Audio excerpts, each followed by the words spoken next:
occupation as a school lunch lady, and now leads a professional association of 3 million educators. The NEA is the largest union in the United States. She is the first Latina to lead the NEA and one of the country's most influential Hispanic educators. Prior to assuming the top post, she served 2 terms as NEA Vice President and Secretary-Treasurer. She became a vocal critic of the standardized testing movement and raised alarms of the outsized role that testing plays in public education, taking over the students in the classroom, being used as a weapon against their teachers, and distracting from the real problem of unequal opportunities for students. She was named Utah Teacher of the Year in 1989 after 9 years in the classroom. She also worked with homeless children and gifted children and as a mentor for student teachers.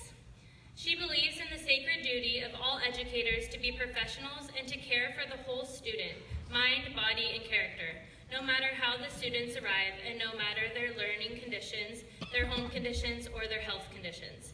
She also believes professionalism carries the responsibility to take action, individually and collectively, towards making a promise of public education a reality and preparing the whole and happy child to succeed in becoming a whole and happy adult. She is a graduate of the University of Utah, graduating magna cum laude in elementary education, and later earning her master's degree in instructional technology. But most importantly, she is my aunt. Please welcome to the stage Lily Eskelsen Garcia.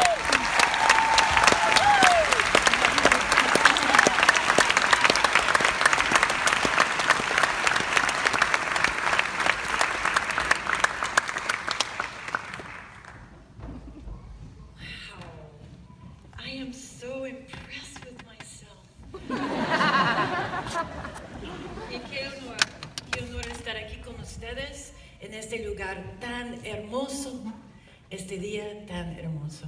Qué honor. Y no te preocupes, don't worry, I'm not going to say the whole thing in Spanish. I just wanted to show up, just a little bit. And I want to thank Miss Cabry, who is just amazing, and the College of Education, and the wonderful instructors that you have here, your families. Thank you for this incredible invitation to come and hear the sound of my own voice. I love that. I remember sitting where you're sitting right now. When I graduated from the University of Utah in elementary education 37 years ago, and this year I turn 39. Work with me, people.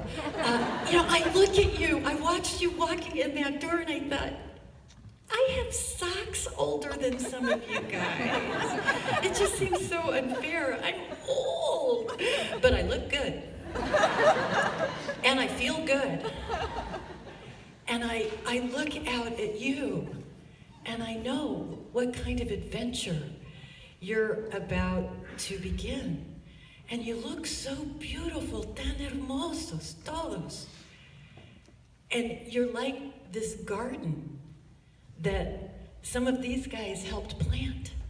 And they're watching this garden bloom this beautiful spring day. Welcome to the most influential, most important profession in the universe. Something you are going to say to someone else's child will change the world. No pressure. And by the way, I didn't say change the world for the better. Understand, something you say to someone else's child is going to change the world. I've actually seen that happen. You are going to plant a seed, not knowing how it's going to bloom, not knowing where it's going to bloom, but you are going to plant a seed in the minds of your students.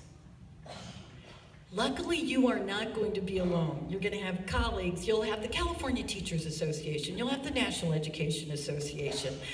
You'll have your parents, your families, your friends. You'll have communities that respect you and the miracles that you're going to be called on to perform. And you're going to have your students. You will love them. They will love you. but not every day, okay? Every now and then, something's gonna happen where you're gonna feel that seed was planted. You're gonna feel that love, and you're gonna know you had a little something to do with it. And let me just say this, and I was so glad to hear the previous speaker say, this is not easy. This is hard work every single day. And sometimes the rest of the world thinks, oh, you're a teacher. You've got it easy. There's a lot of politicians out there, bless their hearts. I did find out if you say bless their hearts before you say something really mean, you can get away with it. So bless their hearts. They think what we do is easy. And they think that they can measure what we do in some easy way, like a standardized test score. You know, I asked a group of students once, I can give you all of the research, all of the studies in the world, but I asked a group of or students, high school students once in a summer school program. I said, what do you think about judging what a teacher does by student standardized tests? And this one young man raised his hand and he said, I get really good grades when I have a good teacher. I get really good grades when I have a bad teacher. I get really good grades because I'm really smart. And I said, wow, A+ in self-esteem. This guy, had it going. And then this young lady raised her hand and she said, my worst year in school was when a lot was going on in my home. And I kind of gave up on myself and I just stopped doing everything. And I was just mad at the whole wide world. And it was a teacher that took me aside and kept me after school and said, what's going on? And let me talk. And didn't lecture me, just listened to me. And I think that teacher maybe saved my life and was maybe the best teacher I ever had. But you never would have known it from looking at my crappy grades that year. So today, I wanted to talk about being a good teacher and how you're gonna know that's really gonna happen, because it's not gonna be on a standardized test score. I wanted to send you off knowing what I think made me a good teacher, because I think it's important that you know that I'm fabulous. I'm really fabulous. I'm an incredible teacher, and I'm holding back. I'm better than I think I am, and I think I rock. But I want you to know I didn't start out that way. You do not start out that way. It took a lot of time for me to be this full of myself. So I thought I might tell you the 3 things that I wish someone had told me when I was sitting in that seat 37 years ago. Lesson number 1, and this will be on the test. Be fearless. Be fearless. Be so confident, even before you've even earned the right to be confident. Be so confident that you're not afraid of standing up for yourself. I had been teaching about 6 weeks when Dr. Johnson came into my classroom when I was teaching 4th grade that year, and he had a clipboard, and he sat at the back of the room taking notes. Now, luckily I was doing something really creative. I think it was like put 1 line under the noun and 2 lines under the verb. Yeah, I think I made that up. I'm pretty sure I was the first person who ever did that.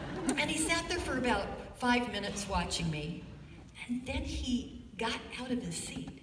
And he comes up to the front of the room and he says, Mrs. Eskelsen, give me the chalk. I gave him the chalk. He said, have a seat. I sat down. And then he did this really engaging thing with the kids. It was like, put 1 finger up if you think it's this answer and 2 fingers up if you think it's that answer. And they were all, like really paying attention. And it was kind of cute. And then he sat down and he handed me the chalk and he said, that, Mrs. Eskelsen, is how you do it. Oh. And my soul just kind of collapsed on itself there. And I thought, how bad a teacher must I be that the principal had to come in and show me how to do my job? And I was just on the verge of tears, and I must have really looked horrible, because at recess time I went in the faculty room, and the third grade teacher, Margot, looked at me and she said, "Are you okay?" And I told her what happened, and she was furious with me.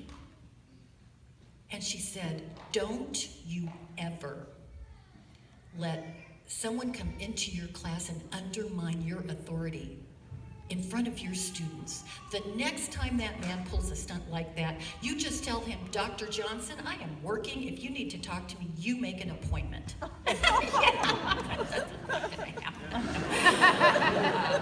Because see, those kids were scared to death of Dr. Johnson. He could have like 6th graders wet their pants at the thought of having to go to the principal's office, and he had the same effect on most of us. So no, that was not going to happen. But about 2 weeks later, he comes back into my classroom with his clipboard. He sits at the back of the room and he starts taking notes again. This time, luckily, we're doing something fabulous like drilling our 6 times tables. We're just like drilling and drilling. And he raises his hand. I do not call on him because all teachers can learn. And so finally, he got tired of waiting for me, and he said, "Excuse me, Mrs. Eskelsen, I have a suggestion." And I turned around and I looked him in the eye, and I said, "Dr. Johnson, I'm in the middle of my lesson. Maybe we could talk about this at recess during the break." And I turned around really fast and wrote something. And when I turned around again, I know it was not my imagination that I saw a smile on his sadistic little face. You're gonna be nervous, you're gonna take some time to be completely fabulous. I want you to take all the coaching, all of the suggestions that might come your way. You're a lifelong learner, but be fearless in protecting the integrity of our profession. Lesson 2, understand right down to your underwear that you are a national treasure. The work that you're going to do cannot be done by just anyone. It is not easy to do what we do, and the trust that has been placed in you is vital to the survival of this country. We are the foundation of everything, of absolutely everything. I know that violence is not the answer, but you do not want to be standing too close to me and ever say the words, "I'm just a teacher." I will slap you for your own good. "I'm just a teacher." No, you are not. You are just the foundation of everything, of democracy, of the economy, of justice, of everything. Yes.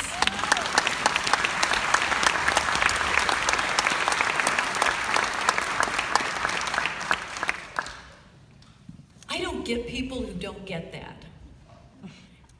I was giving a speech to some university students at Utah State University. That was years ago. It was like this big a group of people, big group, and it was a general convocation. It wasn't about education, it was about politics. Because if you're going to be a teacher, you will get involved in a lot of political issues. And I was giving this speech about politics and lobbying and this amazing win that the Utah Education Association had in increasing funding for our rural transportation formulas. And out of this many people, at least 17 of them were hanging on my every word and still awake. And, I'm looking out at the group. You're supposed to be looking at everybody, and my eyes kept coming back to this young man who was sitting like in the third row, and with this kind of out of context goofy grin on his face, just kind of like this, and I went, oh, sad, medicating. But, you know, finally I'm kind of looking at him, and I went, oh my gosh, Chris, is that you?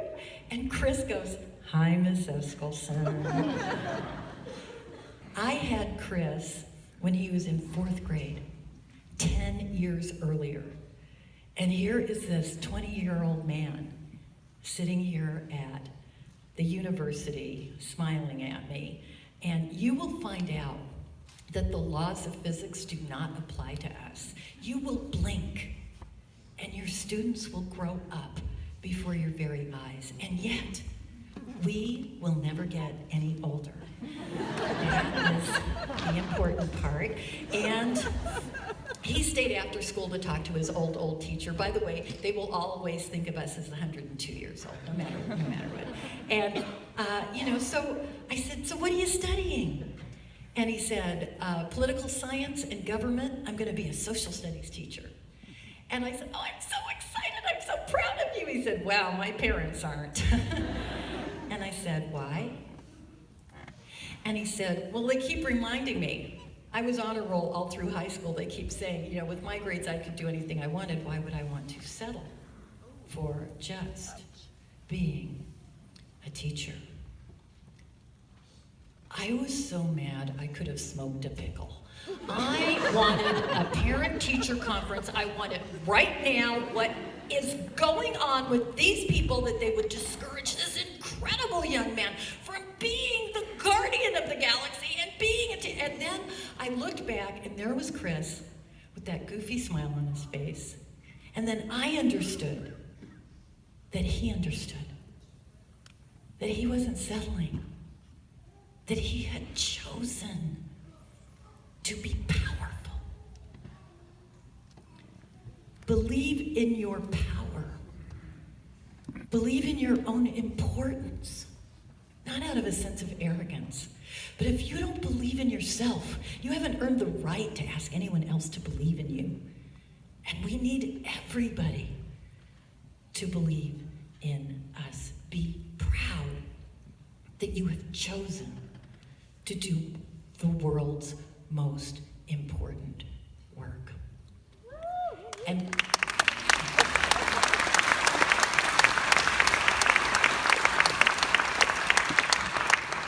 finally, lesson 3, you must develop X-ray vision. Write that down. I'm sure they had a class on X-ray vision. Yes, because you must be able to quite literally, physically, see through the skin and muscle and bone of your students. You have to see what is invisible to the naked eye. You have to see every student for that amazing miracle that you will not see in any other way than in your own heart and soul. Once I gave my 6th graders a writing assignment. We were studying space, so I thought I would hook a creative writing assignment to it. I said, I want you to imagine that Earth is on a collision course with a giant comet, and when it hits, it will explode and it'll be the end of everything. It will be the end of the world. But scientists are building a giant space colony that can hold 1 million people and travel 20 years to the next habitable planet. You are one of the lucky ones to have been chosen to be saved on this big space colony. And with you, you can take 3 people and you can take 3 things. So think carefully. What 3 people could you stand to be with for 20 years on a space colony? And what 3 things would still be useful to you after 20 years? And so they got into their writing groups and they brainstormed possibilities and they talked it all through and they wrote their first messy drafts and then they took it back to their writing groups and they critiqued each other and then they wrote their final beautiful draft in their best cursive handwriting. And then came publication day, which means that I read them all out loud to the class. And I'm reading through every one of them. Most kids took family members, friends, rock stars, movie stars. One little guy took his pregnant next door neighbor. He wrote, "So I could get 2 for the price of 1." No one took the teacher. No one got the bonus points.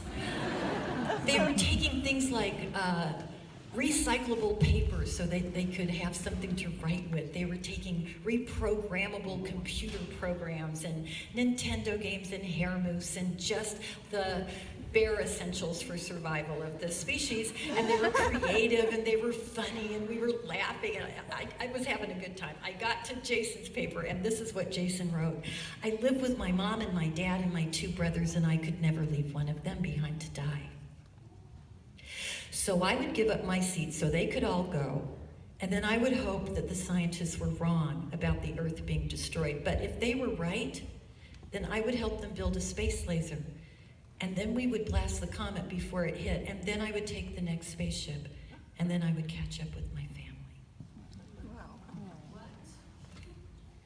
What a terrible run-on sentence. Almost every word was misspelled. But I'm a really good teacher, right? So I wondered, where am I going to put the A+ in compassion? Where is there a place on his report card that I can put a message to his parents that their son is specially gifted and talented in humanity and in hope? And the best that I could come up with was to walk over to him and give him a big hug. He gagged, because he's 12, but I needed to let the other kids, and I needed to let him know how much I valued what he had to say. It was an incredible lesson. Not mine. His. My lesson was really pretty lousy. What a foolish thing to trivialize billions of people dying some fiery death for the benefit of an entertaining writing assignment. He took it to heart. He could visualize what would happen. He understood and he taught me. I never repeated that lesson. You will find it is a perk of your profession that we so often become better people because of the lessons we learn from our boys and girls. See through them, see inside of them. Respect them for those miracles that they are. They will teach you how to teach them. Take all of those lessons, everything you've learned here, everything you'll learn in your classroom, fill yourself with them, and then do the most powerful thing an educator can do. Give it all back. Give it all away to those students. I guarantee you it will all come back like the spring. It may not actually come back to you. When I taught at the homeless shelter and my students left, I knew I wasn't going to see them again. But I guarantee you something will change in this world because of a seed you plant. And if that seed has been nurtured and watered in love, then what will grow will be a garden. It'll be that beautiful, beautiful garden. And you will be the gardener that carries the mission of education in your heart. Give me your hungry children, your sick children, your homeless, your abused children. Give me your children who need love as badly as they need learning. Give me your children who have talents and gifts and skills, and give me those that have none. Give them all to me. In whatever shape they come, whatever color their skin, whatever language they speak, wherever they find God, give them to me. And the people in this school will give you the doctors and the scientists and the carpenters. We'll give you the lawyers and the ministers and the teachers of tomorrow. We'll give you the mothers and the fathers and the thinkers and the builders and the artists and the dreamers. We will give you the American dream. We will give you the future. That is your mission as you sit here as the living garden that goes forth to plant seeds. Qué honor estar aquí con ustedes. What an honor it has been to spend this day with you. Mil gracias, amigos y amigas. Mil gracias, hermanos y hermanas, mi familia. Thank you for being my family.